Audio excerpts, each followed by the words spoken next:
In the early part of the 21st century, the world was in turmoil. We were consumed with the aftermath of the global pandemic, the threat of nuclear war, and the climate emergency. Despite it all, we hurried about our lives, expectant that our world would continue as it always has, the indomitable human spirit never wavering.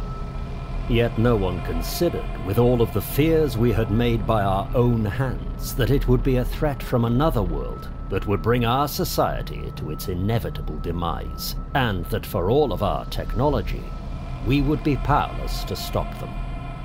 What had taken us thousands of years to build would be wiped out in just 17 days. Those who survived record this event as the Harvesting. Episode 4: Missing People.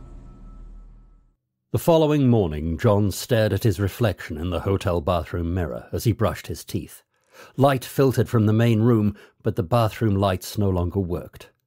As he pulled on his shirt, Addie leaned into the open bathroom. "John, you should see what's going on down in the parking lot." John followed Addie to the suite's main window. They watched as a crazed man staggered around the car park. His movements and appearance were similar to Lee's. He carried a crowbar, waving it around as he grunted loudly. He bumped into a car covered with red dust, setting off the alarm which blared. The man beat on the car with his crowbar, shattering the front windshield, cutting his arm in the process. Thick, red-orange blood dripped from the wound, but he didn't seem to notice. John looked to Addie. "Just thought you should know," said Addie. "We're going to have to be careful when we leave, and every moment afterwards." A few minutes later, John and Addie led Lisa and Emma down to the lobby, carrying their possessions and the food they'd collected from the kitchen. The 4 survivors stood in the lobby. They looked out of the hotel windows. It was a bleak winter morning. "Now what do we do?" asked Lisa. "Make sure he doesn't see us," answered Addie. "You're frightening me," said Emma.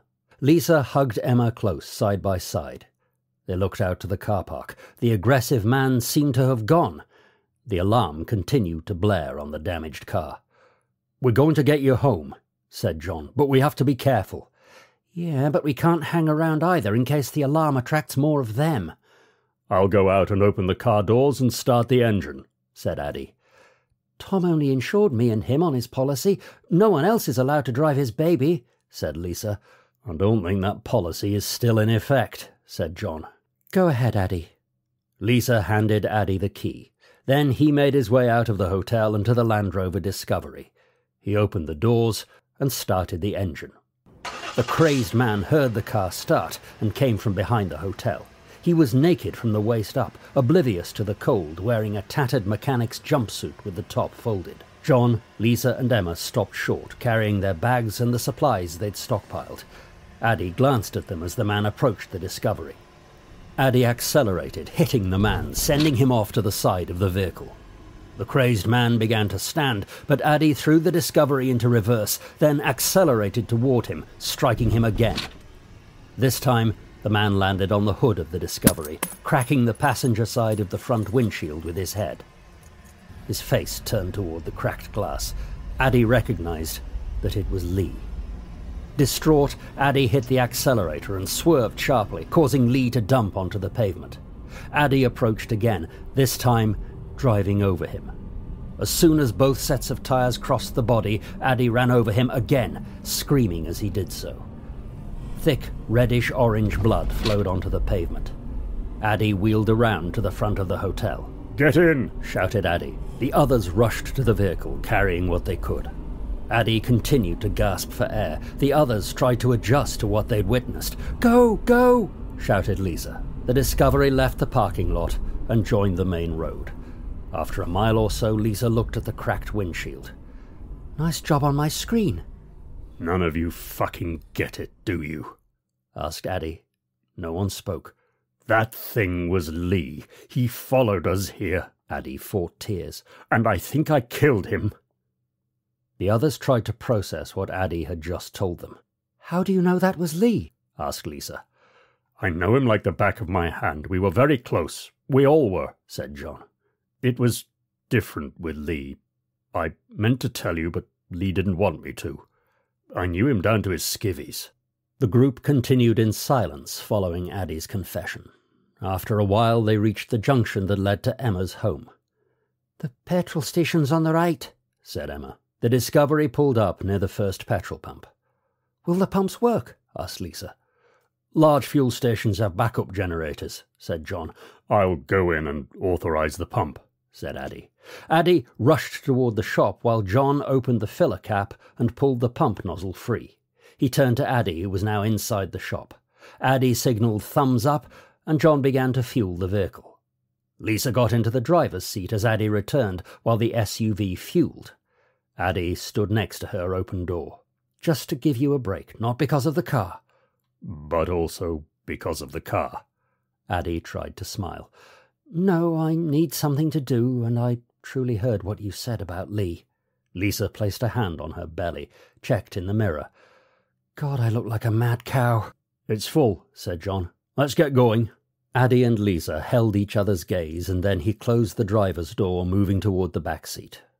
A few miles down the road, Lisa pulled up in front of Emma's flat. "This is the one." "I'll go in with you if you like," offered John. "Addie and Lisa will wait for us." "Yes, please." John checked to make sure this was okay. Lisa and Addie assented. After Emma opened the door, she and John stepped into the modest interior. Emma clutched at her necklace. "Harry, Joseph, are you here?" Tears ran down Emma's face when no one answered. The home was furnished with cheap furniture. A large crucifix hung prominently above the hearth. A photo of Emma, Harry, and Joseph hung on the wall. John saw that Joseph was a 3-year-old blonde boy.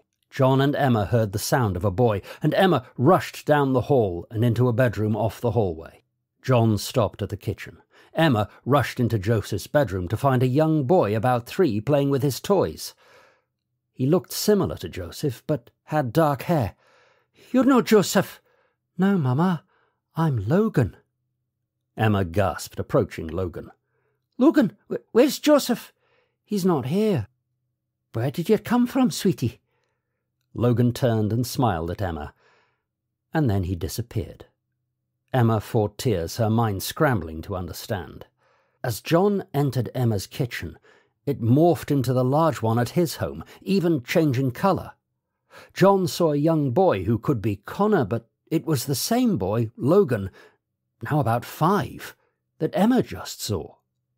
Logan was building a vertical puzzle at the kitchen table, sitting in the same place where Connor was at his birthday party. "I don't have to go to sleep tonight because it's my birthday."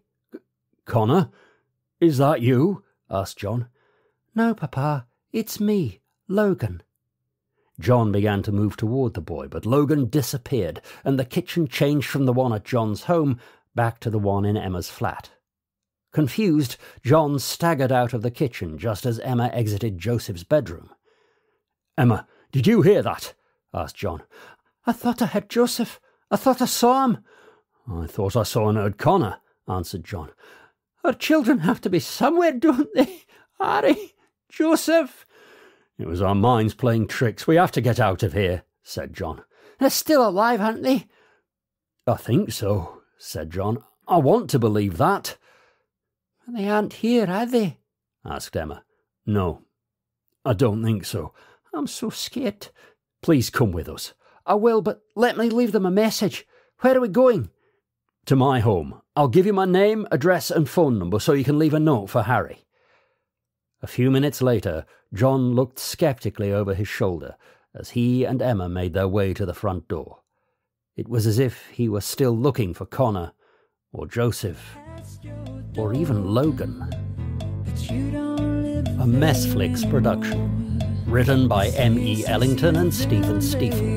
Narrated and produced by Jonathan Truman. Now you disappeared.